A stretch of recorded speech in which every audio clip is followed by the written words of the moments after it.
Ada saat dalam hidup di mana kita sadar, kita sudah terlalu jauh berjalan tanpa arah. Dunia menawarkan banyak hal, tapi hati tetap kosong. Namun di tengah kehampaan itu, ada suara lembut yang memanggil, "Datanglah kepadaku." Bertobat bukan tentang malu, tapi tentang pulang. Percaya kepada Yesus bukan tentang agama, tapi tentang hubungan. Ia menunggu dengan kasih yang tidak pernah berubah. Bertobatlah dan percayalah kepada Yesus, maka engkau akan menemukan hidup yang sesungguhnya. Simak kesaksian perempuan dari Madura yang percaya kepada Yesus berikut ini.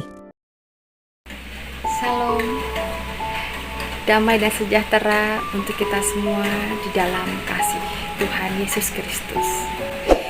Salam Tuhan, di sini saya akan memberikan kesaksian bagaimana saya menjadi seorang Nasrani atau menjadi Kristen yang sebelumnya saya ada dari seberang atau dari Islam. Tetapi saudaraku dalam Tuhan, saya undang Anda dengan rendahan hati saya. Mari saya undang untuk Anda subscribe dan like agar Anda bisa mengikuti berbagai kegiatan, pelayanan, dan juga kesaksian pelayanan saya yang lain, saudara Tuhan. Saudara Tuhan, di sini saya akan memberikan kesaksian bagaimana Tuhan Yesus sangat baik dalam kehidupan saya, khususnya juga kepada Anda semua. Amin. Tapi sebelumnya saudara Tuhan, saya akan perkenalkan diri saya. Perkenalkan, nama saya Lulu Lismardiana. Nama kecil saya di Sampang, Madura, di saat saya masih sekolah dan keluarga kecil saya memanggil saya nama Dian. Ada juga yang memanggil nama saya adalah Lulu. Saya dilahirkan dan besar di kota Sampang, Madura. Dan di sini saya akan memberikan penjelasan kepada Anda, siapa sih orang tua saya? Orang tua saya, saudaraku, papa saya berasal dari Pamekasan, Jalan Trunojoyo. Beliau bekerja di Pemda Kabupaten Sampang. Dan mama saya berasal dari Kabupaten Bangkalan, Nyerondung, Desa Soket Deje. Salam Tuhan, sejak pernikahan orang tua saya tinggal di Sampang karena papa saya kerja di Pemda Sampang, di mana saya juga dilahirkan dan besar sekolah juga di Sampang. Saya di TK, dan TK saya di belakang terminal Kabupaten Sampang. SD saya Gunung Sekar 3. SMP saya SMP 1 Sampang. SMA saya SMA 1 Sampang. Puji dan syukur kepada Tuhan, kedua orang tua saya adalah orang tua yang luar biasa dalam kehidupan saya. Karena orang tua saya selalu mengajarkan saya bagaimana saya menjadi anak yang bertanggung jawab, bagaimana saya menjadi anak yang bisa menghargai dan menghormati satu dengan yang lain. Dan orang tua saya mengajarkan saya bagaimana kita harus berbuat baik. Mas dalam Tuhan, perkenalan saya cukup di sini. Saya akan berikan kesaksian saya. Bagaimana sih awal mulanya saya menjadi seorang Nasrani? Selaku dalam Tuhan, saya menikah dengan suami saya yang luar biasa dalam kehidupan saya. Dia berasal dari Ngawi, dan suami saya saat itu kami menikah di tahun 2002. Tetapi puji dan syukur, meskipun sebenarnya saat itu saya ingin masih kuliah, tetapi papa saya meninggal di tahun 2001 karena penyakit tumor otak. niat hati saya saat itu untuk kuliah akhirnya pupus, saudara. Karena terus terang di saat itu orang tua saya, setelah tidak adanya papa saya, secara ekonomi memang dibilang sulit. Karena saudara dalam Tuhan, karena papa saya adalah tulang punggung dalam keluarga, beliau adalah seorang ayah yang luar biasa untuk anak-anaknya. Tetapi beliau meninggal setelah sakitnya tidak lama, kurang lebih 2 mingguan. Papa saya meninggal tahun 2001 karena penyakit tumor otak. Dan sehingga 2001 saya lulus SMA, saya menikah secara sirih pertamanya dengan suami saya. Tapi tidak lama kemudian saya menikah secara resmi di kantor Polres Sampang karena suami saya adalah anggota polisi. Dalam Tuhan, saya sangat bersyukur kepada Tuhan karena saya diberikan suami yang sangat baik dan bertanggung jawab dalam kehidupan saya saat itu. Dan saya sangat bersyukur dan bahagia dengan keluarga kecil saya. Saya dikaruniai 2 orang anak, saudara. Tapi saudara dalam Tuhan, saya sangat bersyukur karena saya merasa bahwa saya sangat dicintai dan dikasihi oleh Tuhan Yesus. Di sini saya akan beri kesaksian bagaimana sih awal mulanya saya bisa diberkati oleh Tuhan sehingga Tuhan memberikan mukjizatnya dalam kehidupan saya. Masalah Tuhan, jangan lupa kita saling memberkati agar hidup kita berguna dan hidup kita menjadi kesempatan. Oke? Salam Tuhan. Setelah itu dalam pernikahan saya dikaruniai anak, saat itu 1 anak yaitu laki-laki. Dan saya beri nama dia adalah Selvario. Dia anak saya yang luar biasa, memberikan saya kekuatan, memberikan saya kesabaran. Karena kenapa saudaraku, saat itu benar-benar saya berjuang bersama dengan suami saya. Dalam kehidupan saya langsung mandiri, dimana tidak mudah untuk menjadi seorang istri polisi. Terlebih saat itu saya setelah melahirkan anak saya yang pertama, saya sakit, yaitu infeksi kandungan. Saudara dalam Tuhan, tentunya seorang perempuan dan ibu-ibu juga pasti tahu kan, kalau seumpamanya kita sakit infeksi kandungan, dimana kita akan merasakan yaitu mohon maaf, kewanitaan kita akan terjadi keputihan yang sangat hebat, sakit pada perut bagian bawah. Bahkan saya juga sangat kasihan waktu itu melihat suami saya karena saya tidak bisa melayani dia. Tapi saudara Tuhan, itulah yang harus terjadi sehingga mujizat Tuhan ada dalam kehidupan saya. Saudaraku, setelah kelahiran anak saya yang pertama, Selvario, saya sakit infeksi kandungan dan saya sampai berobat yaitu ke klinik kandungan yang ada di Sampang, yaitu di Dr. Bahrawi. Itu sekitar tahun 2003-2004, saudaraku.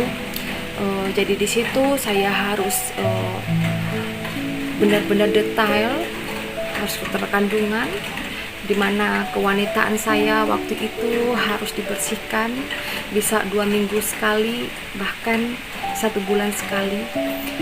Harus disemprot cairan seperti Abortil, dan saya juga harus meminum beberapa obat waktu itu, saudaraku. Dan karena sakit saya berlanjut, saya sampai berobat juga ke rumah sakit di Surabaya, rumah sakit Bayangkara yang ada di Jalan Ahmad Yani. Waktu itu dengan memakai kartu Bayangkari saya, saudaraku, saya juga diperiksa di situ. Tapi saudaraku, Tuhan Meskipun sudah berbulan-bulan waktu itu saya sakit, ya, tetapi kesembuhan belum bisa saya rasakan waktu itu. Tetapi di saat saya tidur, saudaraku, saya harus ada kain sarung, saya juga harus pakai pembalut waktu itu, dan pembalut saya kurang lebih, kalau supaya saya beli waktu itu ya, produknya ya, pembalut Harris ya, 50 itu bisa jadi ya 5 hari, bahkan paling lama 1 minggu, saudaraku. Karena kenapa? Cairan itu sangat banyak sekali, saudaraku. Seumpamanya pun saya misalnya mandi waktu itu ya, saya udah mandi nih kan, udah bersih, tetapi setelah itu akan keluar cairan itu yang keluar, dia cairannya bening, kental, dan sangat gatal, saudara. Saya juga nggak tahu, obat sudah saya minum, dan saya juga memakai sampai minum jamu juga waktu itu, kan semuanya nihil, saudara. Tapi saudara Tuhan, itulah mujizat Tuhan dalam kehidupan saya. Meskipun saya sudah waktu itu berobat, dan waktu itu saya juga sudah ke Surabaya, tetapi kesembuhan nggak saya rasakan, saudara. Justru waktu itu biaya saya untuk berobat justru banyak. Saya sangat bangga dengan suami saya waktu itu, karena suami saya sangat penyabar. Dia sabar kamu. Dia bilang, ya Ma, nggak apa-apa. Ya Ma, sabar. Bahkan suami saya luar biasa, dia sangat membantu pekerjaan dalam rumah tangga, seperti memasak, menyuci, dan beres-beres rumah.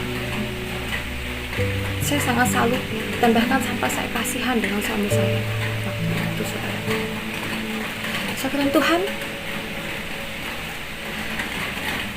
tapi saya bersyukur sekali dengan sakit saya, sehingga setelah berbulan-bulan saya sakit,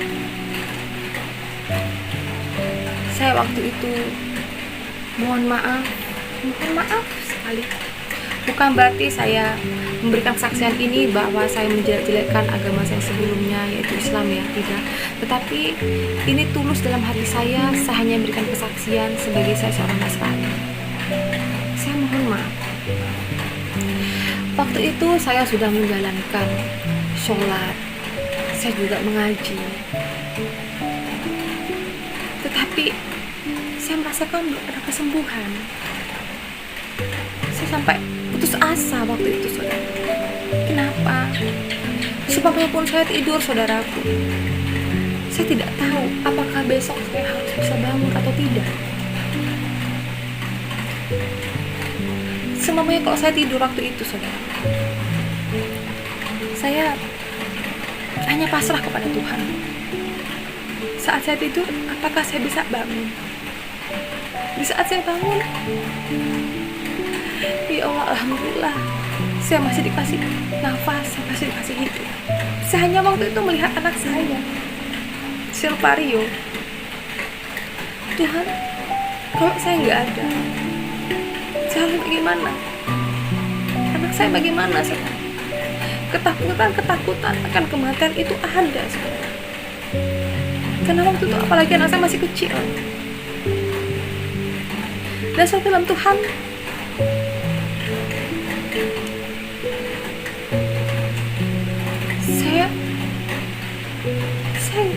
saya nggak tahu harus apa saat itu. Yang saya rasakan waktu itu adalah patah semangat. Tapi yang membuat saya mempunyai semangat waktu itu, saya memiliki suami saya yang baik. Saya memiliki anak. Saya hanya berdoa sama Tuhan. Setiap saya melihat orang, suami istri bisa berjalan, disitulah saya berpikir, Tuhan, saya pengen seperti orang itu. Saya pengen sembuh. Saya pengen sehat. Saya kasihan dengan suami dan anak saya.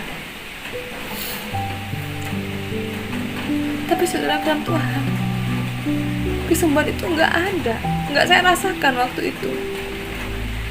Apalagi waktu itu Dokter Bahrawi, dokter kandungan di Sampang waktu itu sudah pernah mengatakan kepada saya bahwa saya kalau tidak diangkat rahim saya, kandungan saya akan semakin parah. Dan beliau mengatakan bahwa sakit saya bisa akan menjalar ke bagian yang lain. Dan saya pun juga sulit, bahkan tidak bisa punya anak lagi. Tapi saudara, saya waktu itu ada penolakan dalam diri saya. Saya nggak mau. Saya nggak mau kalau rahim saya diangkat. Saya nggak mau. Karena buat saya ingin punya anak banyak, Tuhan. Saya ingin punya anak lagi. Saya ingin sembuh. Saya ingin sehat. Yang saya lihat waktu itu kekuatan saya adalah suami dan anak. Saya tetap sholat. Saya tetap mengaji. Tapi nggak ada. Saya rasakan lebih nyaman hidup saya. Keadaan saya waktu itu. Apalagi suami saya juga dinasnya di sebuah desa, yaitu desa Tambelangan, dimana kalau untuk pergi ke dokter itu juga kurang lebih 30 menit ya, atau mungkin 1 jaman lah kalau pakai motor santai-santai. Saat itu saya sakit sekali, saudara. Saya sudah putus asa. Tapi saudara bilang, Tuhan, tapi apa yang terjadi? Di tengah malam, saya bermimpi, saudara. Saya bermimpi kalau saya dibawa oleh sosok berjubah putih.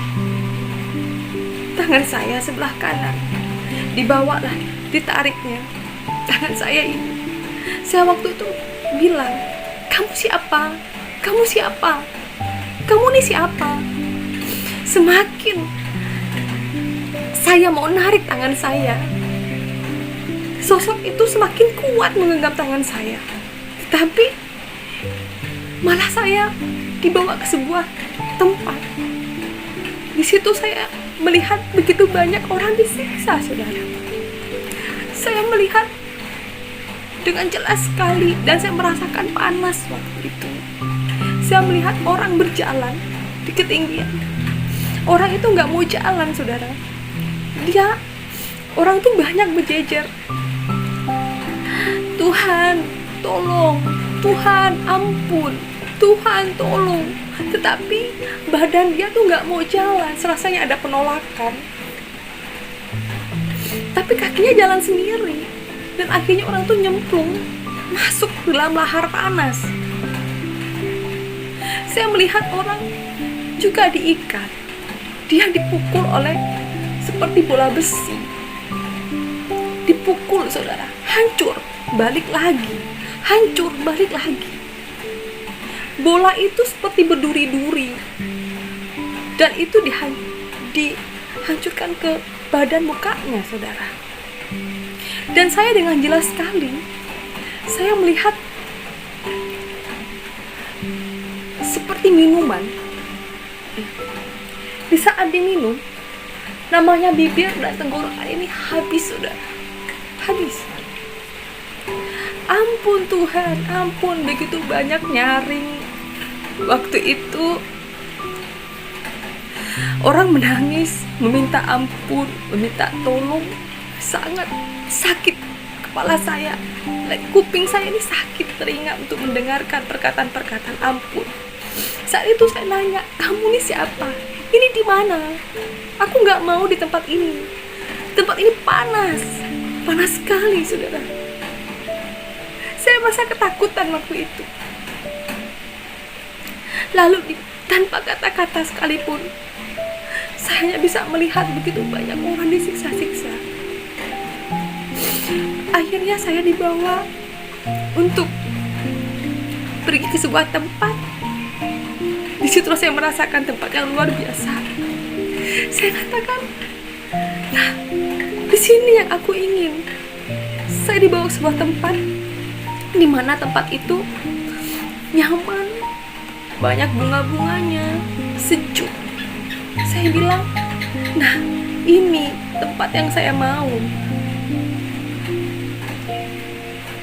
Tapi apa yang dikatakan saudara? Saya mendengar sosok itu mengatakan, pilihlah jalan kebenaranmu. Begitu saya bangun. Saya bangun waktu itu dalam keadaan ketakutan. Saya bertanya dalam hati saya, ini ada apa? Saya rasa takut sekali. Akhirnya saya bilang dengan suami saya paginya, Pak, saya itu mimpi dibawa sosok berjubah putih bercahaya untuk melihat orang-orang disiksa. Waktu itu saya masih ingat jelas sekali. Suami saya mengatakan, mungkin kamu saat tidur tidak berdoa, Ma. Saya bilang, saya berdoa. Bagaimana saya harus lupa doa? Sedangkan saja takut mati waktu itu. Setelah saya sakit parah, saya takut mati, saudara. Dan esok malamnya, karena kejadian itu 3 hari berturut-turut, saya tidur. Saya ketakutan. Saya tetap tidur. Saya berdoa, lalu saya tidur. Mimpinya pun sama. Seperti malam kemarin, saya dibawa sosok berjubah putih dan berkilau itu. Dibawa ke sebuah tempat. Saya melihat banyak orang disiksa. Setelah hari kedua itu, saya bilang ke suami saya, pokoknya apa? Aku minta tolong sama kamu. Malam ini aku temenin tidur. Aku takut. Lah gimana, Ma? Aku ini kan nanti mau ke kantor. Karena suami saya waktu itu jadi reserse di Polsek Tambelangan. Jadi suami saya itu jarang pakai seragam, saudara. Dan rambutnya juga panjang. Saya bilang, saya minta tolonglah sama kamu. Karena saya benar-benar takut. Dan saya benar-benar takut waktu itu.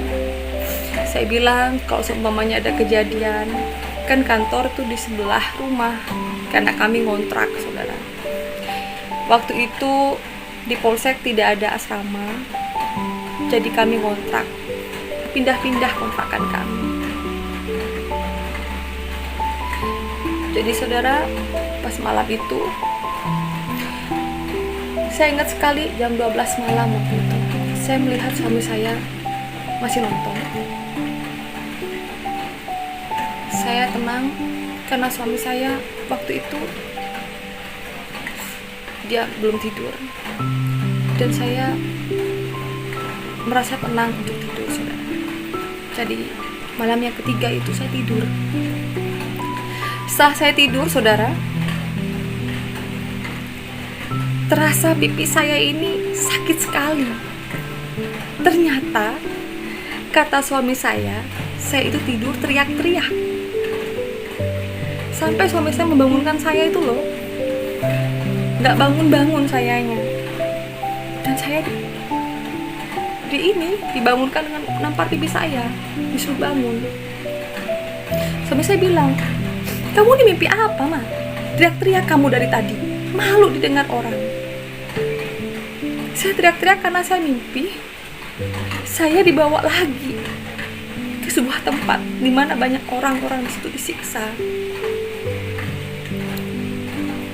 Jadi saudara Tuhan, waktu itu saya bangun dalam keadaan rambut, baju saya, dan kasur saya basah. Jadi waktu itu saya bilang dengan suami saya, Pak, aku mungkin banyak dosa kali ya Pak ya sama orang tua. Aku minta tolonglah sama kamu, izinkan aku nanti mau nyekar ya untuk ke makam almarhum papa saya. Tapi saya bilang, ya udah nggak apa-apa. Jadi saudaraku, waktu itu esoknya saya pamit ke suami saya kalau saya mau pergi ke Pamekasan, karena papa saya dimakamkan di Pamekasan di daerah Cilputen. Jadi terminal itu masih terus, saudara. Kalau orang Pamekasan Madura pasti tahu. Nyalaran. Di situ papa saya dimakamkan. Jadi saya pakai motor pergi ke Pamekasan. Saya nyekar, saudara. Saya berdoa waktu itu. Saya minta ampun, minta maaf sama orang tua saya. Saya merasa sangat begitu banyak saya berdosa dan belum saya memberikan yang terbaik untuk orang tua.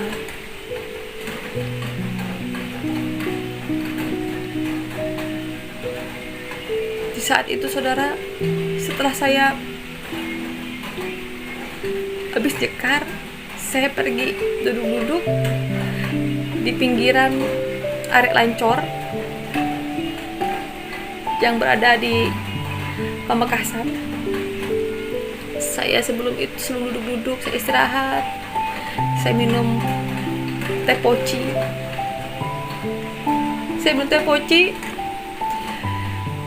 saya sambil melihat-melihat. Tetapi apa yang saya lihat, saudara?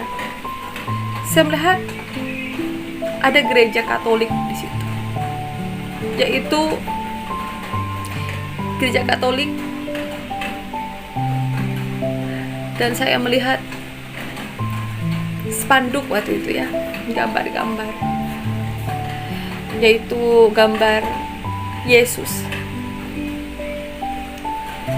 Waktu itu saya berpikir, saudara,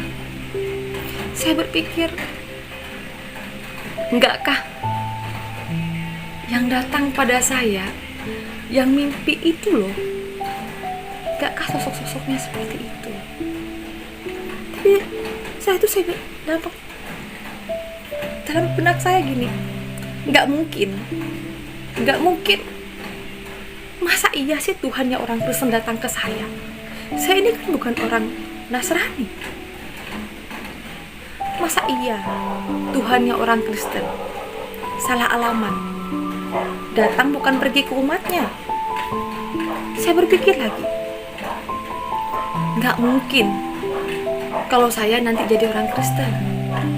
Bagaimana dengan suami saya? Bagaimana dengan anak-anak saya? Bagaimana dengan keluarga saya? Bagaimana dengan pekerjaan saya? Apalagi saya waktu itu sebagai guru di sebuah SD. Saya banyak berpikir, bagaimana dengan lingkungan saya? Nggak mungkin. Saya tepis, nggak mungkin. Tetapi surga Tuhan, semakin saya menepis, nggak mungkin. Tapi yang terjadi, saya semakin penasaran.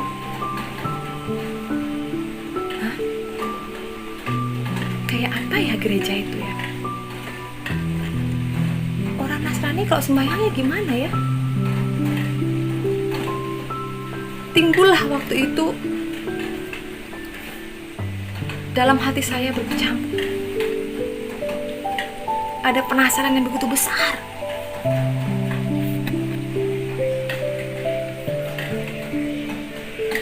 Disitulah ada keinginan saya untuk saya pergi ke gereja Katolik yang ada di Pamekasan. Jadi saudara Tuhan, pertama kali saya pergi ke gereja, saya tengok kanan, tengok kiri.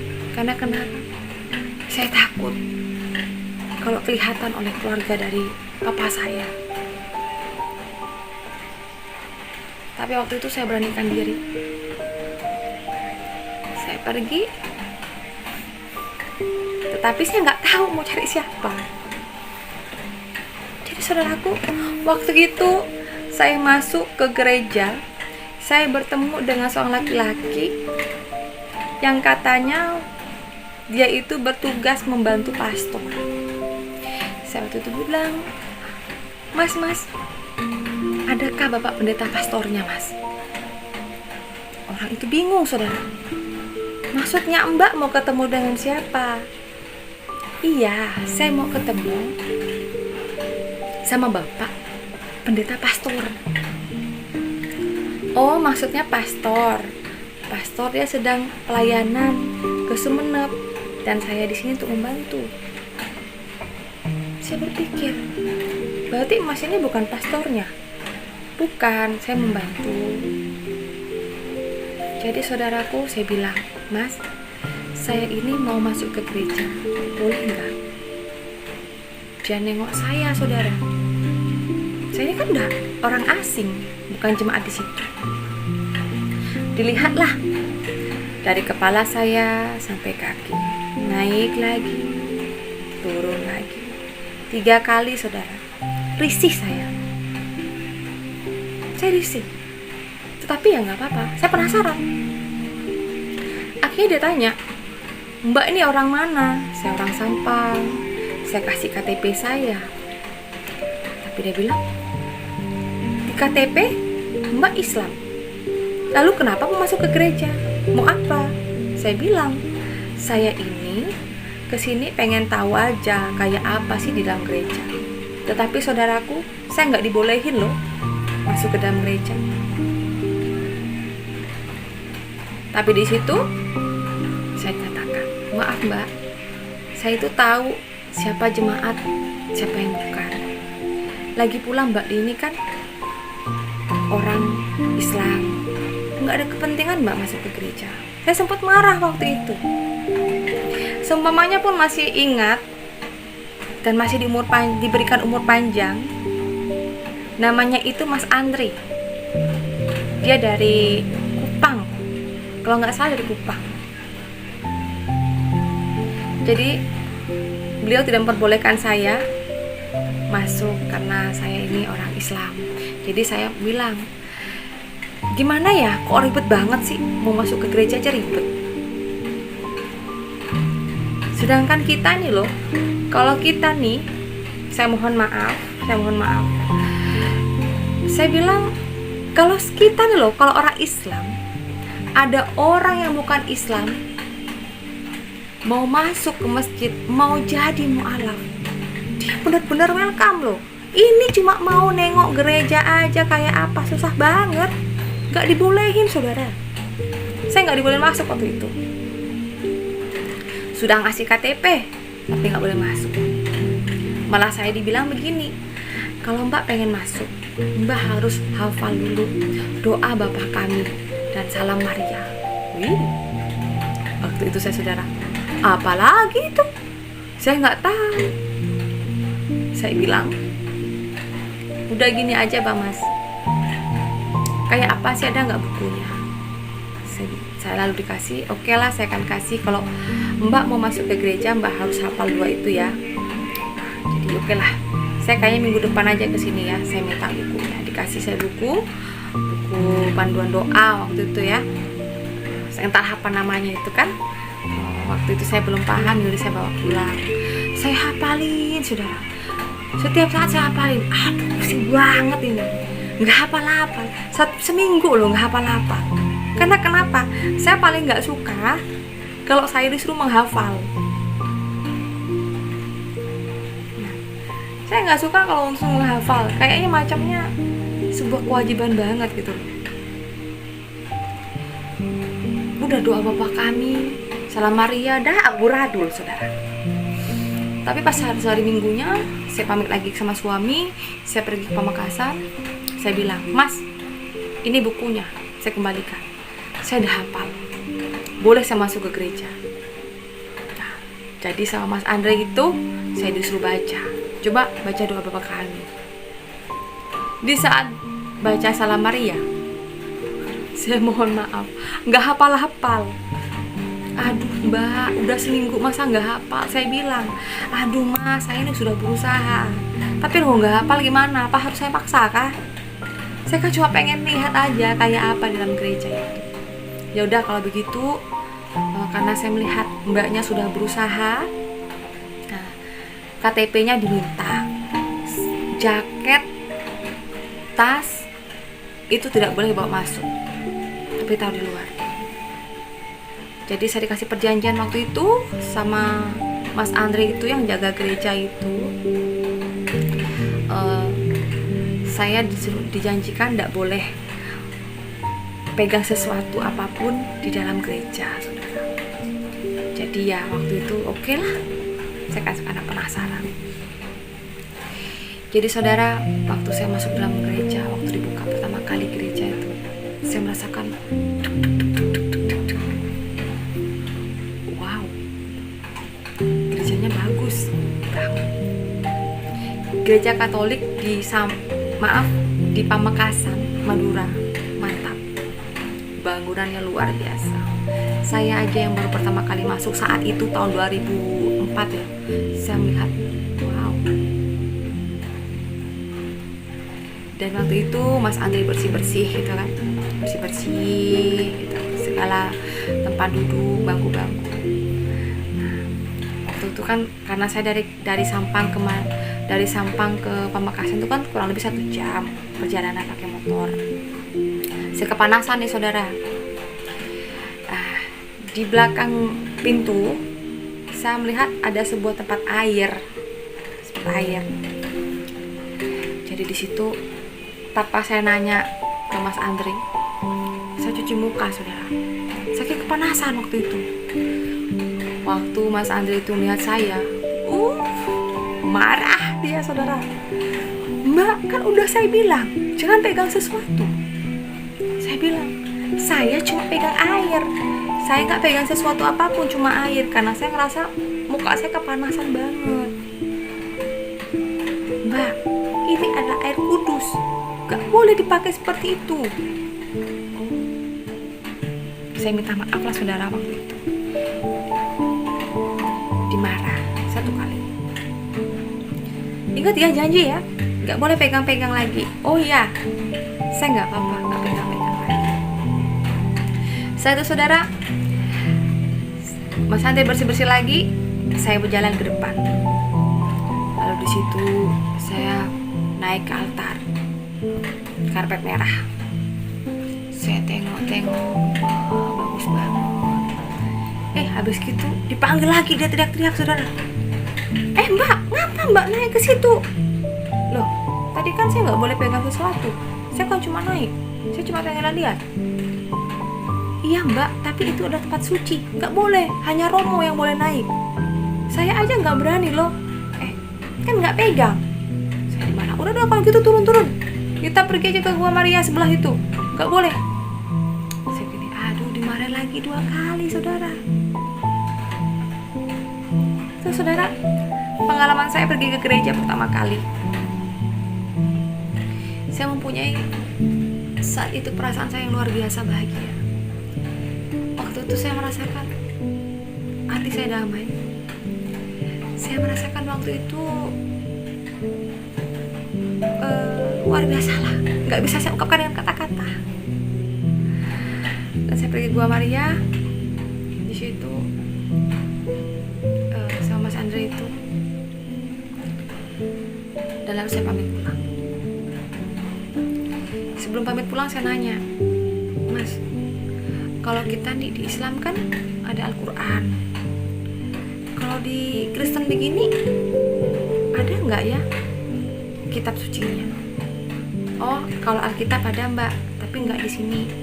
Kalau mbak mau bisa pergi ke gereja Kristen atau pergi ke toko buku. Oh iya, toko buku ya. Saya keliling-keliling sebelum saya pulang ke Sampang, saya keliling-keliling, saya cari waktu itu, tapi nggak ada juga. Jadi sepanjang saya di rumah, saya berpikir kayak apa ya kitab sucinya orang Kristen tuh. Semakin mempunyai perasaan saya itu semakin penasaran.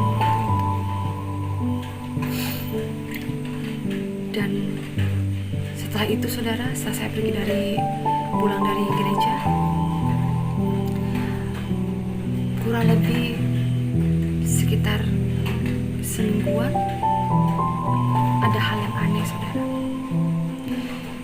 saat saya di kamar sendirian, karena suami saya kan jarang di rumah, saya melihat sosok berjubah putih itu benar-benar saya lihat, saudara. Dan saya nggak bisa ngomong. Nggak bisa ngomong apa? Begini, anakku, engkau akan melayaniku. Anakku, pilihlah jalan kebenaran. Mulut saya mau ngomong, mulut saya mau teriak, tapi nggak bisa. Setelah sosok itu menghilang, saya lalu berpikir, apa ini? Saya sudah melakukan kewajiban saya. Saya sholat, saya ngaji, saya sudah berusaha bagaimana menjadi istri yang baik dan ibu yang baik. Tapi saudara, kok hal seperti itu terjadi dalam diri saya? Kenapa saya harus justru mencari jalan kebenaran? Apalagi anakku kok akan melayaniku. Apa itu maksudnya? Betul kok tak tahu apa artinya. Bingung. Tapi yang jelas, saya bertanya-tanya, apa maksudnya? Tang artinya tanya, apa artinya rekapi? Sing kok mari abojo ngaji. Ya ngelakoni apa sih kewajiban nang tetering gini. Dadi bini kebelake sepelak. Dadi ebo kebek tangana. Kok malah suruh pilih jalan sebender pule. Apa iya jalan sing kok salah? Apa iya jalan saya mari salah? Saya mohon maaf. Bukan berarti saya menghina agama yang lain. Bukan berarti saya menghina Islam, tidak. Saya mohon maaf. Saya hanya berikan kesaksian apa yang ada dalam hidup saya. Jadi saudaraku, saya pun waktu itu berpikir.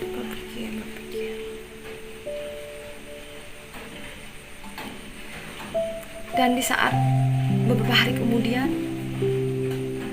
saya bilang dengan suami saya, waktu itu suami saya lagi santai-santai di depan polsek.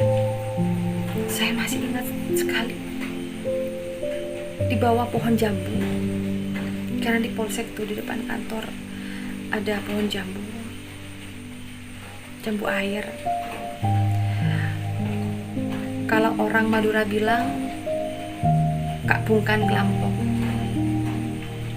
ibu bungkan kelampok, kok bentak bitang lake. Di bawah pohon jambu air itu saya bilang dengan suami saya, berbincang-bincang, Pak, seumpamana singko ajar agama Kristen dalam. Seumpamanya saya mau belajar agama Kristen, bagaimana? Jawaban suami saya, gila kamu, jinting kamu, dah kebanyakan obat kamu tuh sakit, nah kayak kamu gila. Saya masih ingat perkataan suami saya, mon baan gila ketibi, cocok ngajak seko, cocok ngajak anak, gila ketibi baik. Singkok bentak tanggung jawab seumpamana orang yang derma-derma kebon pun nebak jepek karena salah. Suami saya bilang waktu itu, kalau mau gila aja sendiri, jangan ngajak-ngajak saya, jangan ngajak-ngajak anak.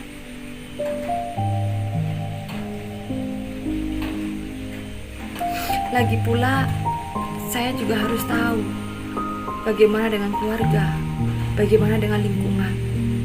Dan suami saya bilang, kalau ada apa-apa saya nggak tanggung jawab kalau untuk tentang masalah ini.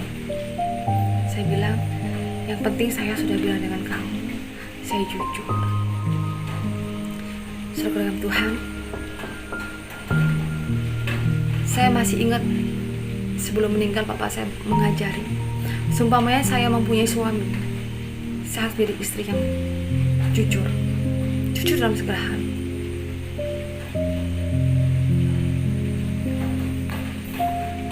Jujur tentang keuangan, jujur tentang perkataan dan tindakan.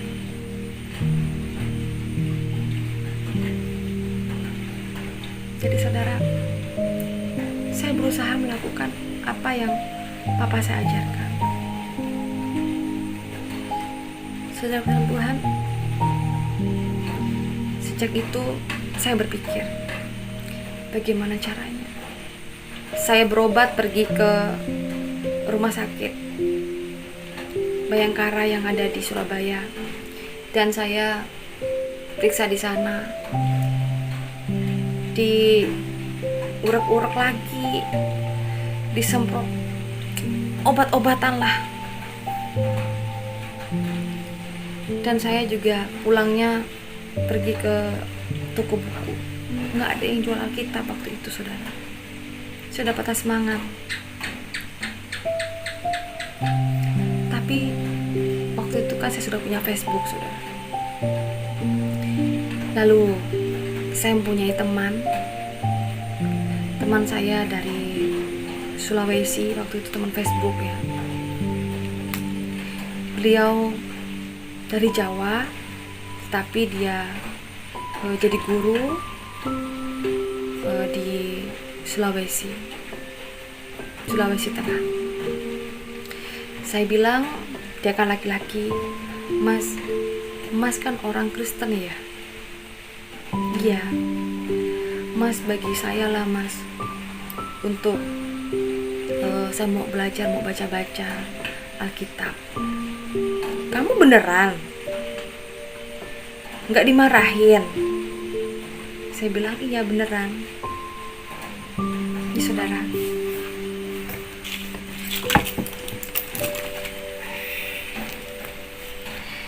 apabila kawan itu masih ingat, saya masih nyimpen loh, udah lama, sobek. Ini adalah pembungkus Alkitab yang dia kasih sama saya.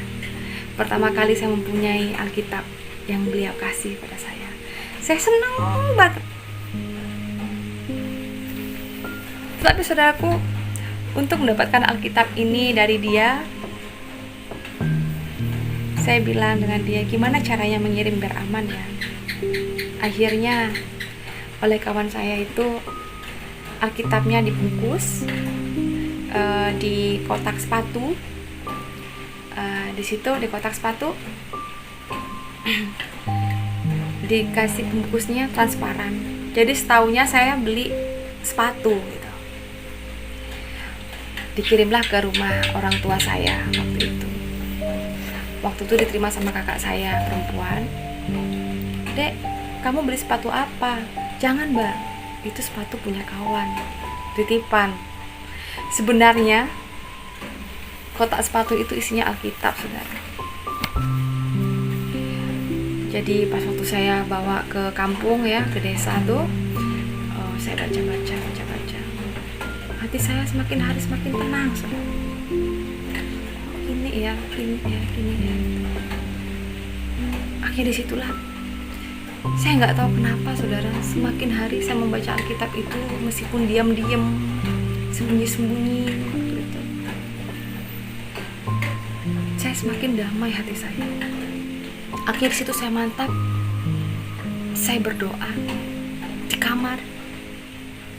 Saya bilang, Tuhannya orang Kristen, jika memang benar Tuhannya orang Kristen adalah ada, Tuhannya orang Kristen itu memang ajaib, saya minta kesembuhan. Kalau saya sampai diberikan kesembuhan, baru saya percaya. Itu doa saya, saudara. Saya minta kesembuhan pertama. Luar biasa, Tuhan Yesus ajaib, Tuhan Yesus dahsyat, Tuhan Yesus luar biasa dalam kehidupan saya, saudara. Dan saya pasti, dan saya yakin itu pun juga untuk Anda, untuk orang-orang yang percaya. Disitulah, saudara, dalam Tuhan, keajaiban mukjizat dari Tuhan yang saya dapatkan adalah kesembuhan. Praise the Lord. Tidak butuh waktu lama, saudara. Semakin hari, sebulan, 2 bulan, cairan yang biasanya keluar banyak-banyak itu semakin hari nggak ada. Sakit di perut saya pun nggak ada. Sampai saya bilang dengan suami saya, "Pak, saya mau periksa deh ke dokter Barawi lagi." Suami saya bilang, "Ayo, diantar." Setelah di USG, dokternya aja bingung, saudara. Ibu ini minum obat apa ya? Atau minum jamu kah? Nggak ada, dokter. Tapi di sini kok bagus semua. Karena dokter kan tahu ada riwayat sakit saya di situ. Saya bilang, terima kasih Tuhan ya orang Kristen. Tapi saya berdoa lagi, saudara. Saya minta mujizat lagi. Saya berdoa dengan diam-diam. Saya berdoa, Tuhan ya orang Kristen, jika memang benar penyakit saya disembuhkan oleh Tuhan ya orang Kristen, saya mau minta bukti lagi. Dokter mengatakan bahwa saya tidak akan bisa punya anak lagi karena penyakit saya kemarin itu infeksi kandungan. Sampai disarankan saya untuk diangkat rahim, tapi saya nggak lakukan. Saya minta bukti punya anak, tapi anak saya harus perempuan ya Tuhan ya orang Kristen. Saudara Tuhan, tahu nggak?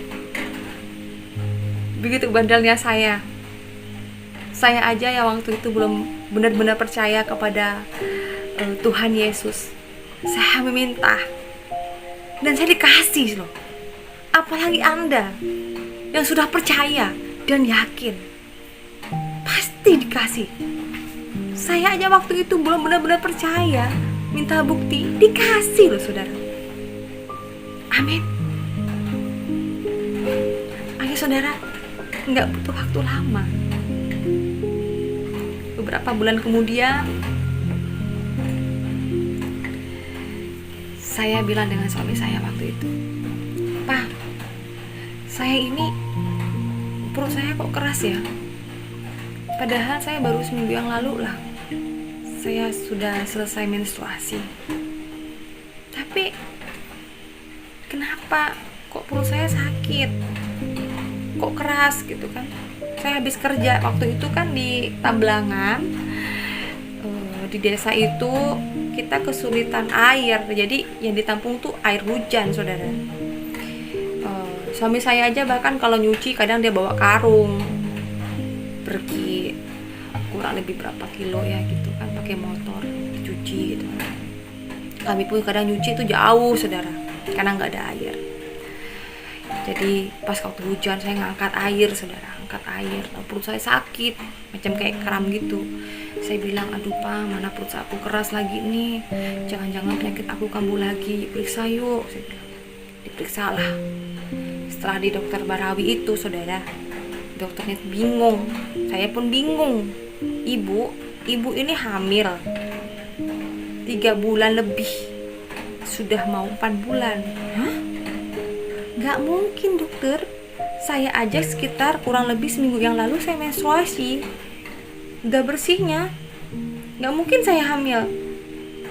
Iya Bu, ini sudah dilihat di USG nih, ibu tuh hamil mau 4 bulan. Hah? Naik lagi, coba dokter periksa lagi deh. Bener ada. Saya gini, "Oh ya Kak." Waktu itu saudara, saya lagi seneng, pokoknya berancam aduk lah gitu kan. Sepanjang jalan saya bilang dengan suami saya, "Pak, bener gak sih aku hamil nih? Padahal aku ini kan menstruasi." "Ya gak apa-apa kalau hamil, siapa tahu anakmu itu nanti perempuan, anakku perempuan." Karena suami saya kan pengen punya anak perempuan waktu itu, saudara. Saya dalam hati saya gini, "Tuhan, jika memang benarnya Tuhan yang orang Kristen memberikan saya ini, kandungan ini, saya minta anak ini adalah perempuan. Saya ingin membuat suami saya bahagia. Saya pengen suami saya senang." Saya setiap hari berdoa. Waktu itu saya masih sholat, Meskipun jarang-jarang, saya ngakui sholat tapi jarang-jarang waktu itu saudara.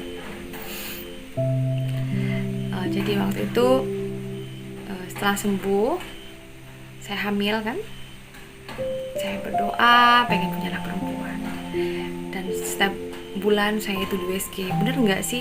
Karena saya menstruasi terus normal sampai saya melahirkan di bulan yang ke-10. Di saat saya hamil 7 bulan, 8 bulan, saya nengok di USG anaknya tuh perempuan saudara. Sampai saya senang, Pak, anak kita nih calonnya anaknya perempuan loh. Ya alhamdulillah lah kalau perempuan gitu ya. Jadi sebelum lahir namanya tuh disiapkan. Nah ternyata suami saya bilang, sebenarnya dari anak pertama suami saya tuh pengen punya anak perempuan, tapi laki-laki. Ya suami saya bersyukur.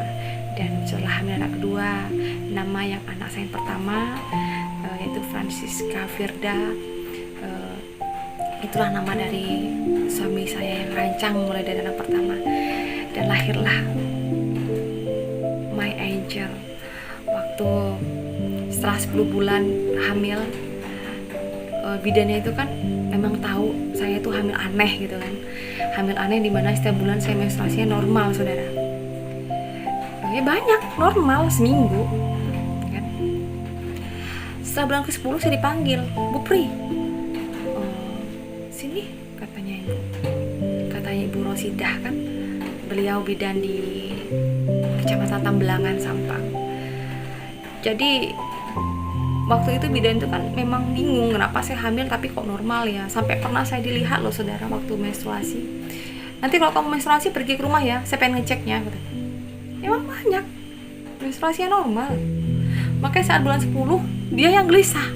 Pokoknya Bu Pri, kalau misalnya kamu tidak melahirkan di bulan 10 ini, seminggu lagi pokoknya saya antar kamu ke sana. Mau antar aku, pokoknya entah kamu ke dokter mana, apa mau di normal atau operasi atau bagaimana. Ya Bu, saya berdoa saudara, puji syukur waktu itu. Lalu setelah 2 hari ibu itu bilang, Bu bidan, saya langsung ada tanda-tanda mau melahirkan. Dan di saat melahirkan, di tanggal 31 Desember 2006, saya melahirkan seorang anak perempuan. Dan waktu itu saya haru sekali. Waktu masih di bawah saya nangis. Bu, anak saya sehat? Sehat. Bu, anak saya laki-laki atau perempuan? Perempuan. Waktu itu saya ngerasa Tuhan ya orang Kristen itu luar biasa dalam hidup saya saudara. Saya diberikan apa yang saya minta. Lahir anak perempuan dalam keluarga saya bahagia. Tetapi ada sesuatu yang mengajak dalam diri saya. Bagaimana nih Tuhannya orang Kristen? 2 kali saya meminta, saya diberikan.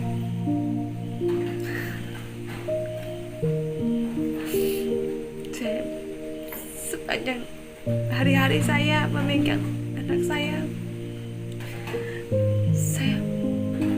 bersyukur. Tetapi di balik itu saya juga banyak bertanya-tanya, apa yang harus saya lakukan? Setiap saya minta kepada Tuhannya orang Kristen ini saya diberikan. Tapi itulah saudara,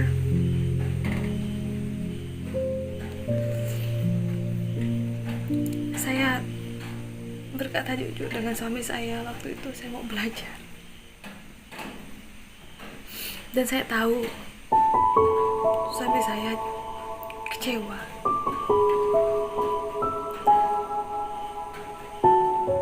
Saya tahu. Bahkan tanpa sepengetahuan suami saya pun, saya nangis. Ada perasaan saya yang bergejolak.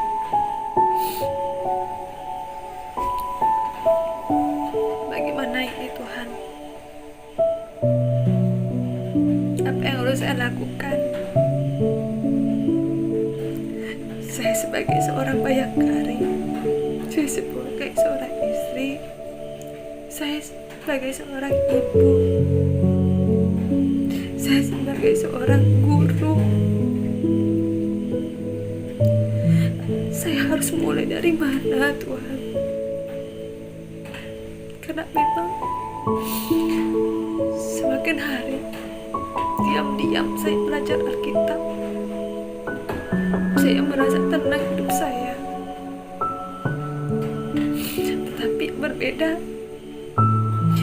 rumah tangga saya semakin hari semakin tidak baik.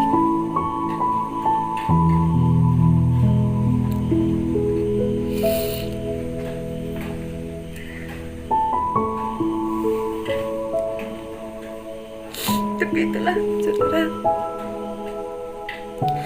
awalnya saya begitu sangat sedih dengan keadaan rumah tangga saya. Saya putus asa. Setiap hari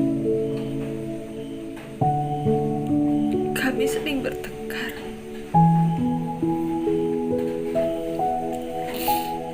Semakin hari tidak ada kedamaian dalam rumah tangga saya. Waktu itu saya tidak mengerti. Yang saya tanyakan kepada Tuhan, Tuhan, kenapa setelah saya diberikan kesembuhan, setelah saya memiliki 2 orang anak, tapi dalam rumah tangga saya semakin seperti ini?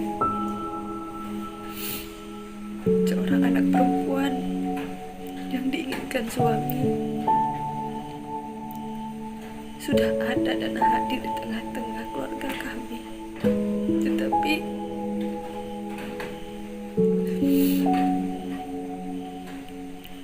membuat keluarga kami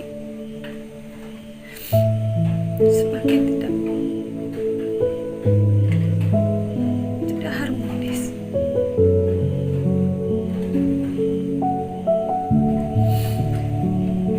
Selisih paham dalam keluarga, pertengkaran, hal yang kecil menjadi besar.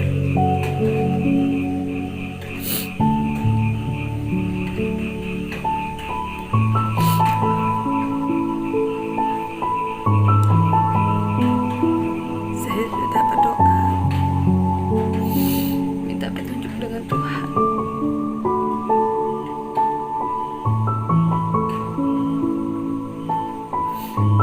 Akhirnya di 2010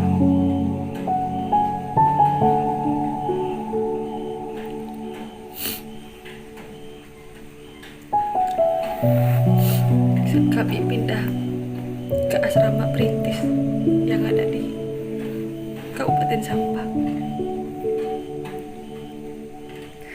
Suami saya pun pindah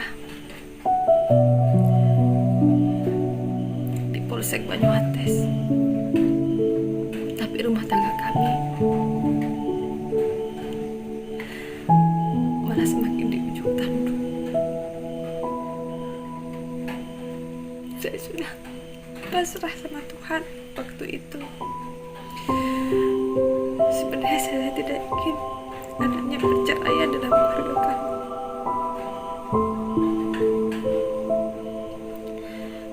Tapi kami semakin hari semakin jauh. Saya sangat mencintai suami saya. Saya kasihan dengan anak saya.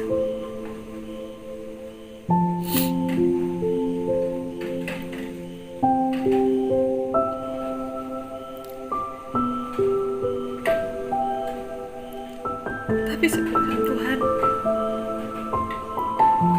sekarang saya baru mengerti bahwa di firman Tuhan mengatakan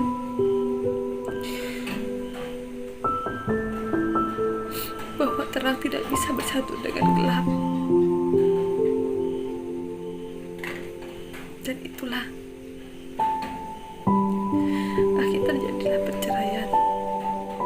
2011. Tekad saya waktu itu membesarkan anak-anak, saudara. Saya nggak mau anak-anak saya terlantar. Saya nggak mau anak-anak saya terluka.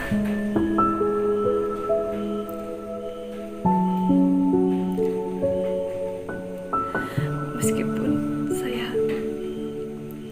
setelah bercerai tinggal di rumah kos,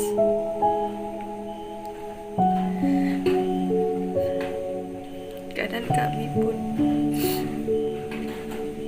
serba pas-pasan.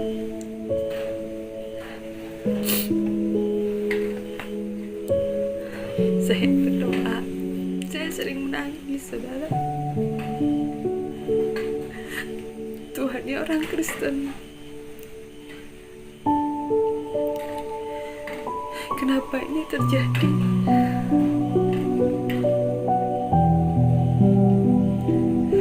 Saya waktu itu berdoa, saya sayang dengan suami saya. Saya sayang dengan anak-anak saya.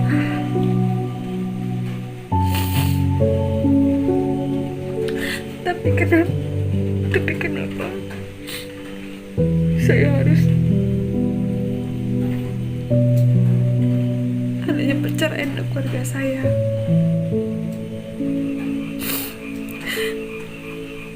Kalau melihat anak-anak saya selalu menangis. Cuma saya gak mau anak saya melihat saya menangis.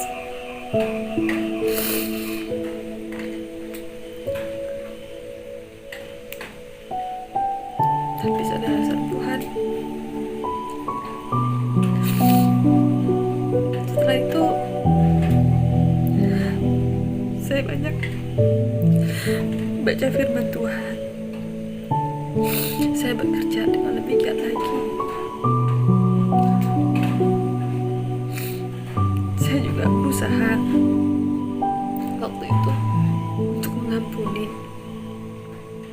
mantan suami saya, karena buat saya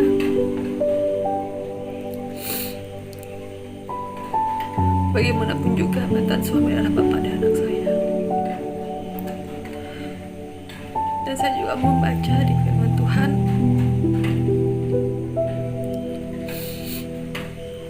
jika saya tidak mengampuni orang-orang yang bersalah kepada saya, maka Bapa di surga tidak akan mengampuni saya. Saya banyak belajar tentang pengampunan, melepaskan pengampunan. Saya belajar untuk mengikhlaskan.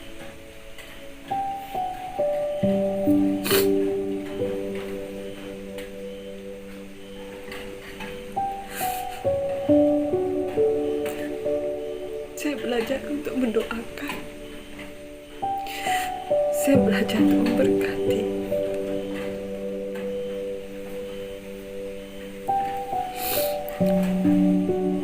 Apapun yang dilakukan oleh mantan suami saya dari dulu dan sampai sekarang, saya mengampuni.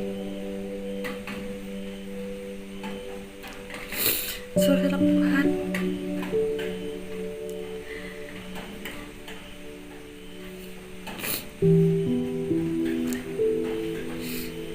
kesaksian tentang mukjizat ini, saya bertemu dengan Tuhan Yesus dan kesembuhan mukjizat.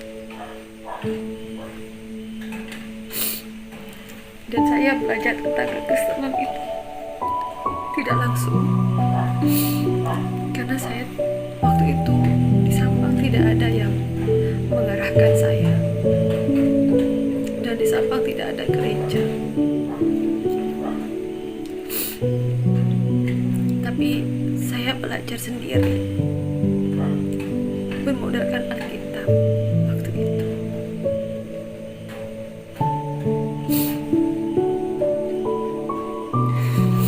Dan setelah saya bercerai, saya disibukkan dengan pekerjaan karena saya harus menghidupi kedua anak saya.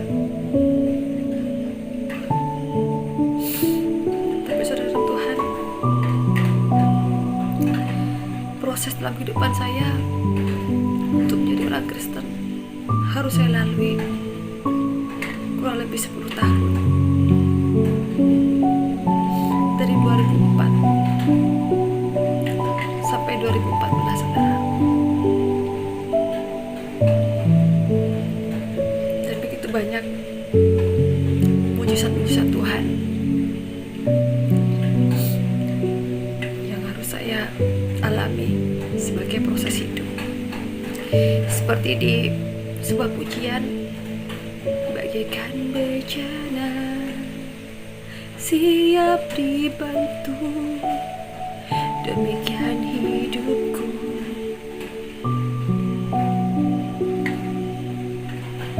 Kita adalah bejana, saudara, yang harus siap dibentuk seturut kehendak Tuhan. Saudara Tuhan, inilah kesaksian saya, mujizat saya, bagaimana saya pertama kali meyakini bahwa Tuhannya orang Kristen itu ada, dan semoga bisa memberkati Anda.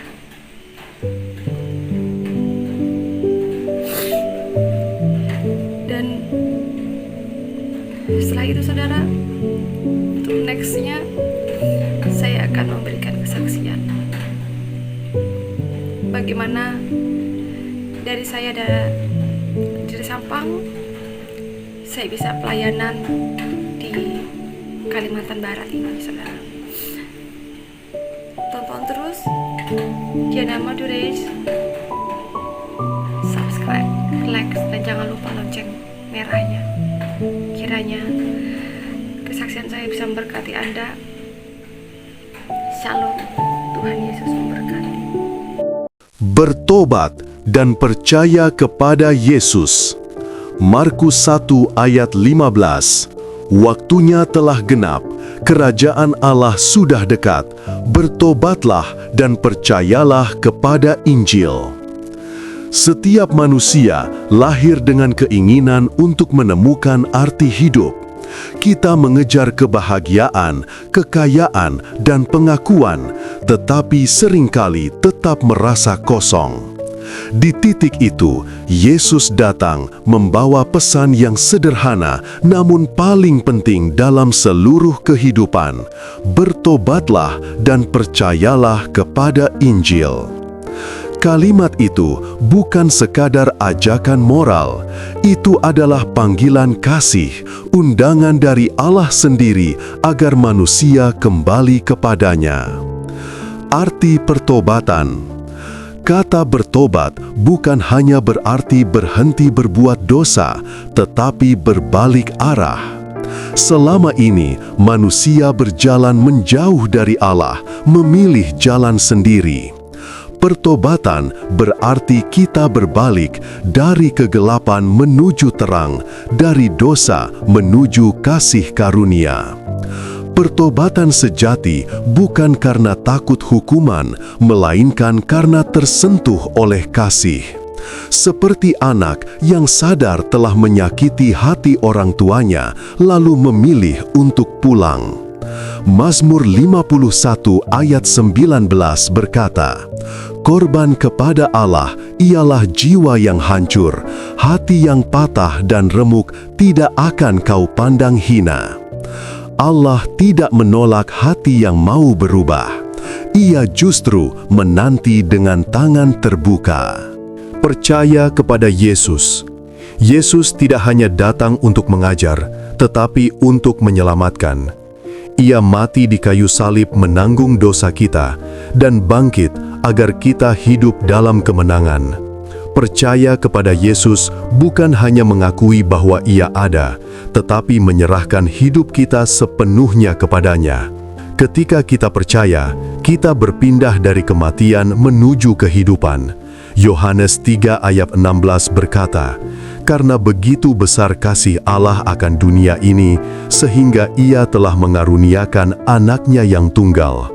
Percaya berarti kita menaruh seluruh harapan kita pada salib Kristus.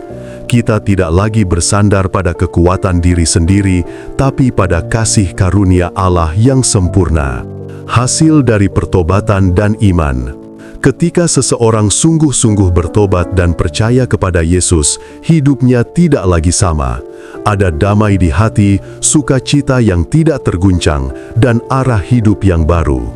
Paulus berkata dalam 2 Korintus 5 ayat 17, "Jadi, siapa yang ada di dalam Kristus, ia adalah ciptaan baru." Pertobatan membawa pemulihan, luka diubahkan menjadi kekuatan, kesalahan menjadi kesaksian, dan masa lalu tidak lagi mengikat. Hidup yang percaya kepada Yesus adalah hidup yang berbuah, melayani dengan kasih, mengampuni, dan membawa terang bagi dunia. Saudaraku, Yesus masih berbicara hari ini. Bertobatlah dan percayalah kepada Injil. Tidak ada dosa yang terlalu besar untuk diampuni. Tidak ada hidup yang terlalu hancur untuk dipulihkan. Ia menanti engkau, bukan untuk menghukum, tetapi untuk memelukmu. Hari ini, jika engkau mendengar suaranya, jangan keraskan hatimu. Bukalah hatimu dan katakan, "Tuhan Yesus, aku datang kepadamu. Ampuni aku mau bertobat dan percaya kepadamu." Dan ketika engkau mengucapkannya dengan sungguh-sungguh, sorga bersuka cita, karena satu jiwa telah pulang kepada Bapa. Tuhan Yesus memberkati.